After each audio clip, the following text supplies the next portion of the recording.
What's up, everybody? My name's Gabriele. Welcome back to another episode of Aviation Talk, where we will be interviewing a pilot in France. His name is Jocelyn, and because I don't really speak French, however, I do understand it, our intern Terry will be doing the interview. So stay tuned for that, and we'll see you guys soon. Alors, Yeah. comme tu, enfin, nos, mince, nos interlocuteurs ne savent pas ce que tu fais dans la vie, donc est-ce que tu peux un peu te présenter et est-ce que tu peux aussi, nous dire, pourquoi tu es là aujourd'hui? Je m'appelle Jocelyn Kolazinski, donc je suis photographe et télépilote de drone. Et puis, je suis là dans le cadre d'une interview pour parler un petit peu de l'aviation et de différentes choses à propos de l'aviation, quoi, sur mon expérience un petit peu personnelle à ce sujet, quoi. Parfait et donc alors, voici les premières petites questions. Hem, donc combien d'heures as-tu de vol à peu près? Donc en ULM, sur un avion biplace, je suis à seulement 20 heures de vol. Mmh. Sur un avion biplace. J'ai commencé en 2018, mais Ouais. j'ai peu volé. Bon, déjà parce que il y a eu le Covid, tout ça, ça a pas forcément aidé ces derniers temps. Et puis mine de rien, c'est comment dire une activité qui est chronophage quand même. Mmh. Et il faut se dégager pas mal de temps. Et c'est vrai que j'en ai pas eu autant que ce que j'espérais ces dernières années, quoi, pour faire plus d'aviation. D'accord, ouais. Du coup, là, ça remonte à quand, la dernière fois que tu as volé à peu près? Oula, ça remonte à, je dirais octobre 2019. Ah oui, ouais, donc ça remonte à pas mal de temps. Mais bon, c'est vrai Bah oui, qu'avec le Covid, ouais, c'est parce que le Covid, ça a commencé, en gros, ça a commencé février-mars. Mars, il y a eu le mmh, confinement. Après l'été, ça a été un peu mieux, mais moi, l'été, je travaille beaucoup parce que bah comme je oui, suis ouais. photographe et télépilote de drone, forcément, c'est là où il y a le plus d'activité. Donc, ça laisse peu de temps. En plus, c'est pas une activité qu'on peut faire trop, comment dire, après le boulot, parce qu'après le boulot, il fait vite nuit, même l'été. Enfin, on peut pas faire ça. Faut faire ça dans des bonnes conditions. Donc, c'est mieux d'y aller en début d'après-midi ou en début de matinée. C'est Et clair, c'est hein. vrai que c'est vrai. Et puis moi, l'aérodrome le plus proche, il est à 25 minutes de voiture. Donc déjà, quand ça roule bien, donc déjà faire Mmh. l'aller-retour, il faut compter 1 heure, plus la préparation de l'avion, plus le temps de vol, plus etc. Je sais que quand j'y vais, il faut que je compte 3 heures de mon temps. Donc Ouais, à c'est peu près, ouais. compliqué de dégager Mmh 3 heures, quoi. C'est pas et toujours évident. du coup, tu m'as dit que tu volais en ULM, c'est ça? Et du coup, c'est quel type d'ULM? Alors c'est un ULM biplace, donc c'est un Mmh. avion biplace en fait. C'est un avion qui est fabriqué en République tchèque. C'est D'accord, le Vampire FM 250, si je ne dis pas de bêtises de mémoire. OK. Et la personne qui me fait voler sur cet avion participe activement, enfin, a participé activement à sa conception. Ah cool, Voilà. Et cool. c'est un avion qui, même si c'est un ULM, il a des caractéristiques techniques qui lui permettent de faire de la voltige. La voltige, c'est une Ah oui. autre discipline, voilà, où on fait des figures aériennes, des choses comme ça. Et normalement, les ULM n'en sont pas capables parce qu'ils ne sont pas faits pour ça. Mais Mmh. ça, c'est un avion qui est hybride, qui est un peu entre les deux, qui fait ULM et qui est capable de faire des choses en voltige, quoi. Ah, c'est cool ça Donc, et du coup, c'est un c'est avion c'est très beaucoup sensible. plus ouais, voilà, très sensible, ouais, ce que j'allais dire et Voilà, c'est du coup, vrai est-ce que que ouais, vas-y, vas-y. il y a des avions voilà, où on va vouloir monter et tirer le manche, on va tirer le manche à fond, il va monter tranquillement. Avec ce type d'avion, on tire le manche, on a vite fait de faire looping, quoi. Donc, Ouais. c'est vrai que c'est très difficile. C'est très difficile de piloter. De commencer par ça, c'est pas un cadeau, quoi. Ouais, bah, j'imagine bien, surtout que Parce quand tu que connais pas trop au début, ouais. si on fait une erreur comment dire, qu'on met trop à gauche ou à droite au niveau du pilotage, on le ressent vite, quoi. Mmh, Faut être très, très fin, très, très mmh. fin. Ouais, j'imagine et du coup, tu as réussi enfin, est-ce que tu as déjà piloté d'autres avions peut-être ou d'autres ULM? Non, parce Non, que que celui-là? j'ai fait que celui-là parce que lui, c'est comme c'est son avion vers la personne vers qui je vole, c'est son avion, donc il va pas me faire voler sur d'autres avions. Et Mmh. honnêtement, l'avantage et l'inconvénient, c'est que certes, c'est compliqué de voler sur un avion comme ça au départ, mais une fois qu'on a appris sur ça, c'est beaucoup plus facile sur tout le reste. D'accord, parce ok.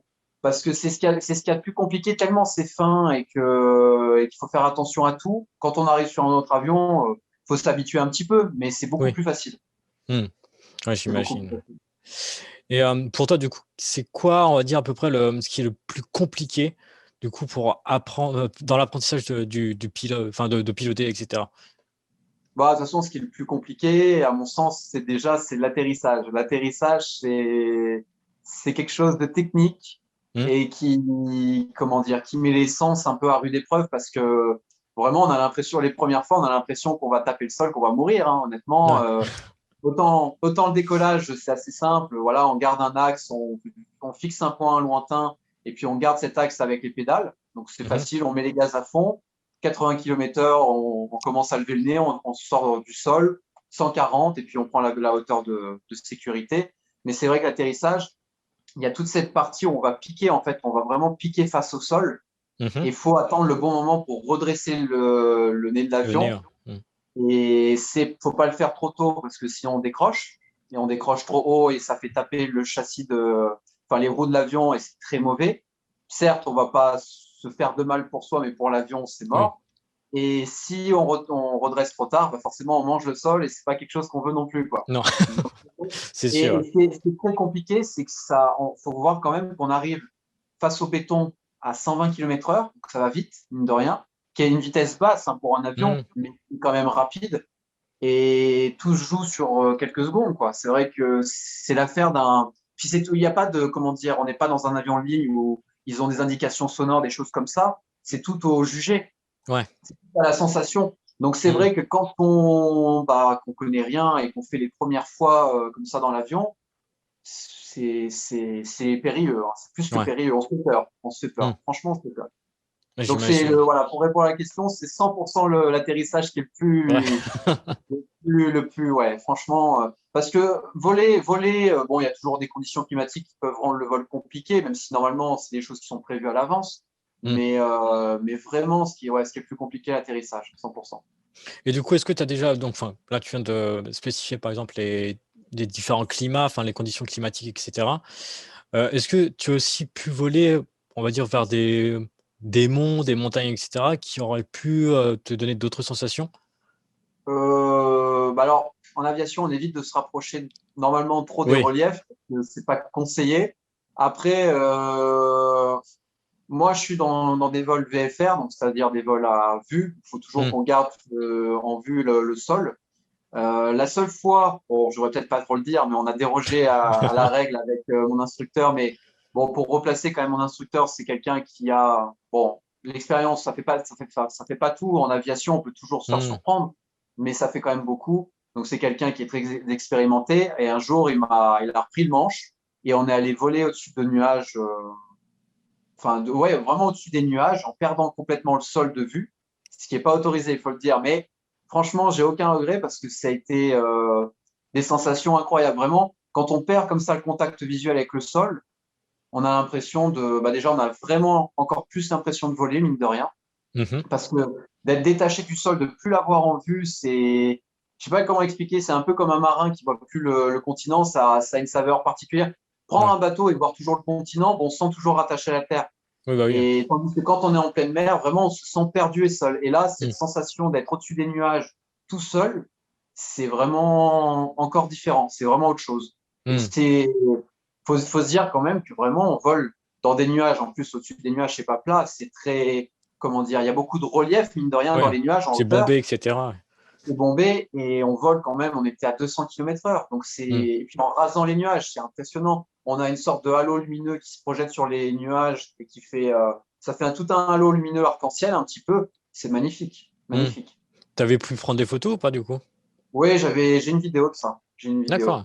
Hmm. Ouais, j'ai une Intéressant. vidéo. Bon, la vidéo, on se rend pas forcément compte. On se voit bien quand même, mais on se rend pas compte des sensations parce que c'est pareil, les sensations sont, à un moment donné, je sais qu'il fonce un petit peu sur la bordure d'un nuage. On Hmm. sent l'avion qui cabre, quoi, qui fait une sorte de, qui doit prendre un petit peu, je sais pas, un trou d'air ou je sais pas trop quoi, mais c'est vraiment, on se sent petit, on se sent vraiment Ouais. petit quand on est dans cet environnement-là. C'est assez impressionnant, ouais.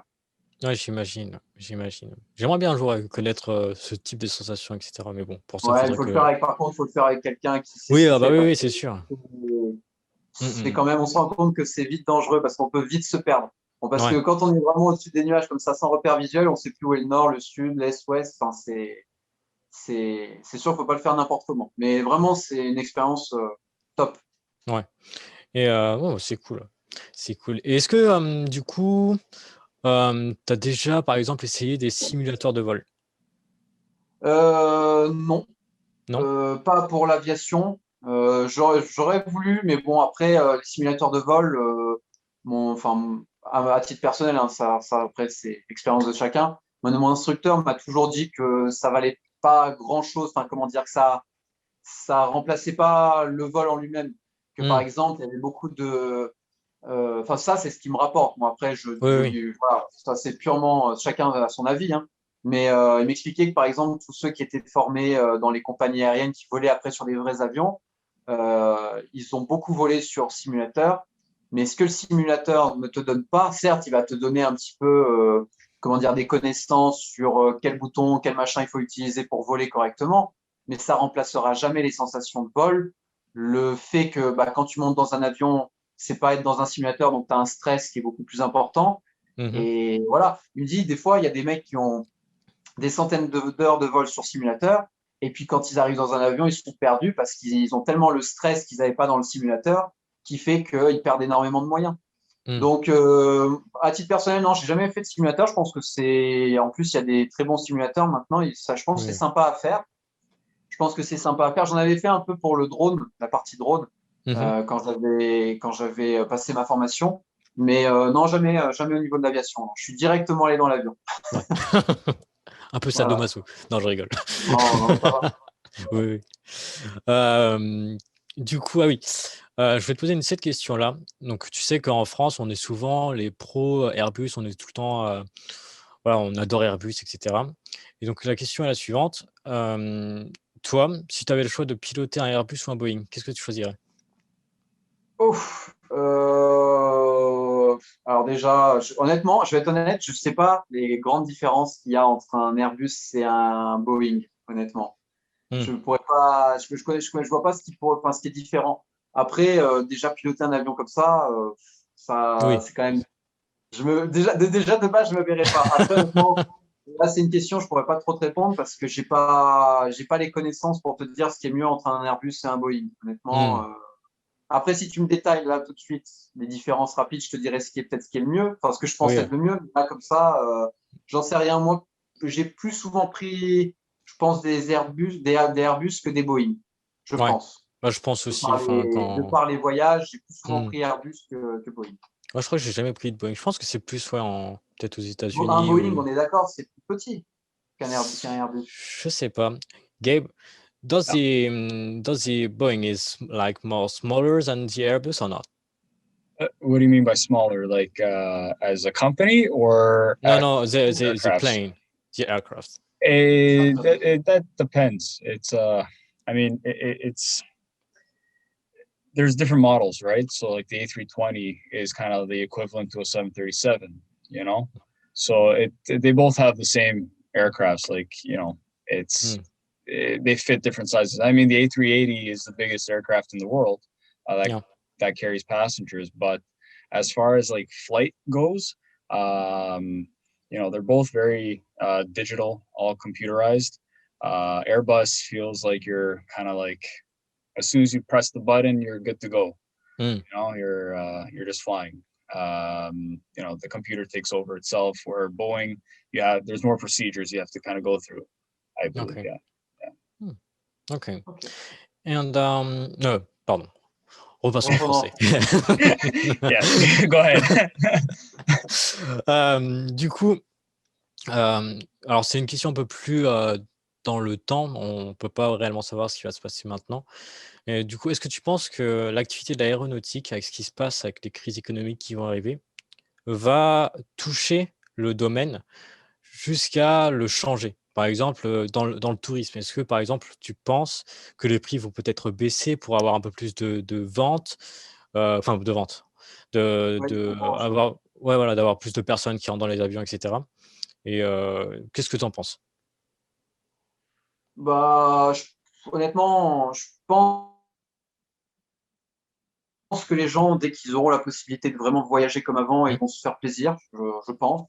Alors forcément, tu as beaucoup de gens qui vont avoir moins d'argent, donc ils pourront peut-être partir moins loin. Je pense que ça va mettre du temps sur les longs courriers pour reprendre une activité normale, parce que les longs courriers sont chers, donc je pense qu'il y a des gens qui vont voyager moins loin, mais se faire plus plaisir. Donc forcément, je pense que les longs courriers vont souffrir, Mmh. honnêtement. Après, c'est mon avis, mais bon, je vois bien les choses comme ça, parce que c'est vrai quand, par exemple, un billet pour aller aux États-Unis, au Canada, etc., ça peut vite aller à 1 000 euros. Oui, c'est vrai. Donc, donc vu le contexte actuel, les gens, ils n'ont pas forcément des moyens, ça va mettre du temps à repartir pour beaucoup. Je Mmh. pense que les longs courriers vont souffrir. Après, voyager au sein de l'Europe, je pense qu'il y en a beaucoup, soit ces courriers-là, ces moyens courriers, on va dire, Mmh. vont beaucoup moins souffrir. Je pense que les prix resteront à peu près les mêmes. Oui, ouais. Je pense pas qu'ils ont un intérêt de monter les prix parce que ils vont perdre de la Bah, c'est clientèle. ça, ouais. Mmh mh. Donc,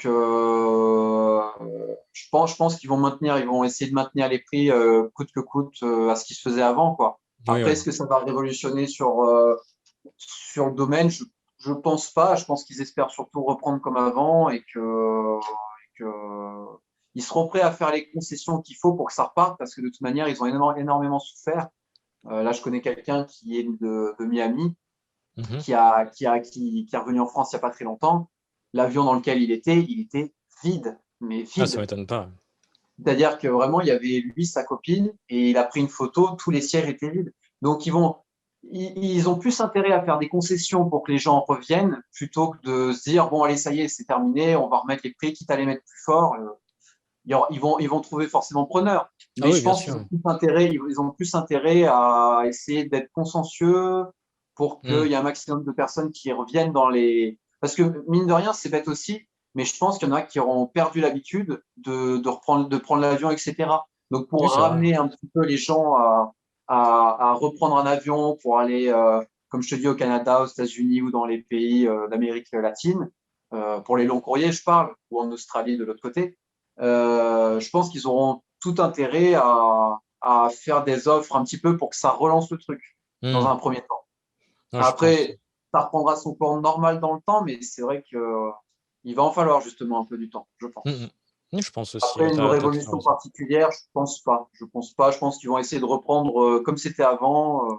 Après, Ouais. je connais pas les difficultés financières Oui, d'avoir une bah, oui. compagnie aérienne, etc. Je sais que Mmh. c'est bon, c'est très compliqué de bien gérer le truc, mais je pense qu'ils vont tout faire pour que ça reprenne comme avant. Déjà, ce sera pas mal. Je pense Mmh qu'ils se mh. disent ça. Et Voilà. d'ailleurs, enfin, en parlant un peu de nouveautés, tu vois? Hem, je sais pas si tu le sais, mais il y a Airbus là qui est en train de qui a breveté des moteurs et pour certains avions, tu vois, des moteurs à hydrogène. Et je pense que, c'est ce qui peut les sauver, mais plus dans le temps, mais bon, là, on parle dans 10 15 ans, tu vois? Et du coup, bah, tu sais, le prix, du kérosène, enfin, il y aura plus tout ça et cetera, donc ça reviendra moins cher à donner, enfin, pour faire des moyens courriers, plus en Europe, par exemple, parce que bon, des moteurs comme ça et tout, c'est pas encore assez puissant. Mais Hmm. je pense que ça reviendra moins cher. Déjà que les vols ne sont pas très, très chers en soi quand on vole en Europe, je trouve. Je sais pas ton avis Europe, là-dessus, ça mais va, ouais. Ouais, ouais. t'as toujours, bah, en plus, tu as beaucoup de low cost, trucs comme ça, qui proposent des tarifs intéressants. Mmh mh. Mais, C'est vrai. mais après, parce que tu me disais, dans 10-15 ans, parce que t'es pas allé au bout de ta question. Je disais, voilà, en fait, dans 10 15 ans, bah, c'était pas réellement une question, c'était plutôt un avis, tu vois? Ouais, Ouais, je voulais juste te dire, en fait, que du coup, le fait que l'hydrogène va remplacer le kérosène petit à petit, bon, ça va être un peu plus long à le faire. ouais, ouais. Enfin, il y aura beaucoup plus de personnes qui vont pouvoir voler parce que l'hydrogène, normalement, sera moins cher en soi que le kérosène, tu vois? Et du coup, il y aura plus de possibilités pour une autre catégorie sociale, tu vois, de voyager, je pense, tu vois? Donc Bah, de toute façon, après, ils sont obligés d'évoluer au niveau de ça parce que oui, déjà, le kérosène coûte cher. Quand tu vois ce que c'est le plein du kérosène, c'est ce qui fait une grande partie du prix d'un billet, je pense. oui, Je ah bah, oui. pense. Mmh mh. Et bon, là, des maintenances, de tout ça, et puis du personnel à payer, mais ça fait une bonne partie du prix. Et on le voit bien au niveau de l'automobile déjà, ça a beaucoup changé. On est en train de passer sur des énergies électriques et hydrogène aussi, c'est en train de se faire. Donc, de toute façon, le reste est amené à changer aussi, hein. Je pense Oui. qu'ils le feront aussi pour les bateaux, pour les Mm, mm. énergies fossiles, ça aura de toute manière une limite, ça Ah bah c'est ça. évident. Mm, mm. Donc, ils ont tout intérêt à se tourner d'ores et déjà vers quelque chose de différent, quoi. Parce que Mm. sinon, ils vont droit dans le mur et autant le faire maintenant parce que même si c'est un petit peu, comment dire, au balbutiement de la technologie, pour le moment, ils ne sont pas très évolués. Mais il vaut mieux qu'ils commencent maintenant parce que les premiers qui commencent, s'ils s'engagent dans le bon domaine, ce seront, entre guillemets, les rois du pétrole plus Oui, bah oui. tard, Ouais. quoi. Mm, mm, mm. Non, c'est ça, Donc, c'est vrai. voilà, là, ce sera les rois de l'hydrogène, mais enfin, voilà, c'est vrai qu'ils ont tout intérêt à commencer maintenant. Quand tu vois, par exemple, en automobile, Tesla, ils sont, ils ont tout donné pour aller vers l'électrique. Et alors, est-ce que c'est parce que c'est tendance ou parce que, comment dire, en tout cas, c'est quelque chose qui plaît. Et le Mm. 100% électrique, c'est vrai qu'ils se sont mis très tôt. Et aujourd'hui, ils occupent une place très importante sur le marché. Mm, Donc, c'est vrai. l'aviation a tout intérêt à faire pareil. Et Mm. il faut être le premier sur le créneau parce que bon, tu peux te planter et c'est sûr, il y a des risques financiers si c'est pas le bon truc sur lequel investir. Mais si tu te plantes pas, c'est vrai que tu deviens leader grâce à des décisions comme ça, quoi. Bah, c'est ça et puis, je pense que ça va être aussi une force chez Airbus parce que bon, c'est vrai que Airbus ne fait pas non plus que des longs courriers, des cour et moyens courriers et cetera. Ils font aussi dans l'armée et cetera et enfin, je pense que c'est aussi la force d'Airbus qu'ils aient un large panel comme ça, tu vois, de possibilités, pour pouvoir survivre aussi. Parce que ils feraient que les longs courriers ou les moyens courriers, enfin voilà, ils seraient Bah, pas c'est sûr qu'il ultra faut, loin. oui, oui, il faut essayer de Il faut se toucher le plus de diversifier de toute personnes façon. possible, hein. C'est ça, Voilà, voilà. c'est ça, Mmh, mmh mh. c'est sûr. C'est sûr, c'est sûr. Voilà et est-ce que tu aurais, une petite histoire drôle peut-être que tu as vécue en vol ou en tant que passager? Une histoire drôle. Enfin, c'est pas forcément. Si, j'en ai une entre guillemets drôle. La fois où comment dire, mon moniteur, enfin, on appelle pas ça comme ça, mais la personne qui m'apprend à piloter, a voulu me montrer, comment dire, le cas si tu dois faire un atterrissage d'urgence. Ouais. Tu vois, il m'a montré le cas parce que c'est vrai que des fois, tu peux avoir une panne moteur, mais quand tu as une panne moteur, tu continues de voler, quoi, tu planes. Et Mmh. donc, on a vraiment fait le truc quasiment, on a gardé le moteur allumé, mais bon, au minimum de son régime. Et là, c'est lui qui a pris les commandes, mais pour me montrer comment ça se déroule. Et c'est vrai qu'il m'a fait voler, on s'est positionné au-dessus d'un champ avec des vaches, quoi. Et on volait, à la fin, on volait vraiment, on était à hauteur des vaches, c'est-à-dire que j'étais dans l'avion comme ça, je tournais la tête sur le côté, je voyais des vaches, j'étais à 130 km/h à côté, Ouais, enfin, je passais à 130 km/h à côté des vaches, les vaches ne voilà. comprenaient pas trop, donc c'est vrai que sur le moment, c'était à la fois drôle et à la fois effrayant parce que tu te dis, là, c'est pas la piste, hein, si tu touches, Ouais, ouais, ça il y a du mal, là. voilà. Donc c'est quand même impressionnant, mais c'était marrant de se dire quand même que tu voles à 130 km/h dans un avion et tu as des vaches à côté de toi, quoi. Mmh. C'est Ah vrai bah que oui, tu m'étonnes. c'est la Tu première m'étonnes. fois que tu fais ça. D'ailleurs, on l'a fait qu'une fois parce que je dis, Parce voilà, qu'après j'ai vo on fera ça plus après j'ai tard. vomi. Non, mais c'est vrai que c'est impressionnant. Ça, entre ça et puis il y avait aussi, il m'avait montré une fois comment on appelle ça? Je crois que c'est une PTS, si je dis pas de bêtises. Mmh. C'est en fait quand on doit pareil atterrir un peu en urgence et qu'on est trop haut par rapport à la piste, on fait des virages très serrés en fait en descendant pour se retrouver rapidement à hauteur de piste. Sauf que Ouais. c'est assez, c'est des 2-1 physiques et puis vraiment on a le cœur qui se lève. Enfin, Mmh. c'est impressionnant, c'est impressionnant. Donc c'est des trucs pareils, ça te fait rire après, mais sur le moment, t'emmènes pas Ouais, large quand c'est même. ouais, bah, tu T'emmènes m'étonnes. pas Bah, large. ça me rappelle, bah, moi quand j'ai volé, tu vois? La première fois, du coup, bah, mon père était venu avec moi dans la cabine, c'était un baptême de l'air et Ouais. il filmait, tu vois? Et pendant le vol et tout, on entend genre bip, bip, bip, bip et donc tu sais, on commence un peu à paniquer avec l'instructeur qui était avec moi. Mayday, Mayday. Voilà et en fait, on cherchait d'où venait le bip parce que, on savait pas, quoi Et donc après, bon, on a continué quand même à voler et tout parce qu'on voyait que tout était normal dans la cabine, et cetera et tout. Mais bref, il y avait toujours ce bip là, mais voilà. Et donc on a fait des loopings, et cetera. C'était assez intéressant. Et puis c'est vrai que ça fait comme un peu des montagnes russes en soi. Et Ouais, voire un peu plus quand même parce qu'il y a quand même plus de G. Mais et quand on est revenu sur terre, et cetera et tout, il m'a emmené dans la tour de contrôle. Je suis revenu voir mes parents et tout. Et en fait, le bip, bip, bip qu'on entendait, c'était il y avait plus de batterie dans la dans la caméra. Et tout le long, en fait, ils ouais. pensaient avoir filmé, mon baptême de l'air, alors que non. Oh là là. Ah, c'est la loose. Aïe, aïe, Ouais. aïe. Oh la vache. Bon, en tout cas, bah, en Ouais, tout c'est cas, vrai que c'est dommage. vas-y, vas-y. Ouais. Mais en tout cas, merci beaucoup, Jocelyn, pour cette Avec interview qui plaisir. était fort intéressant. Et puis, Avec bah, à plaisir. bientôt. À bientôt. À bientôt.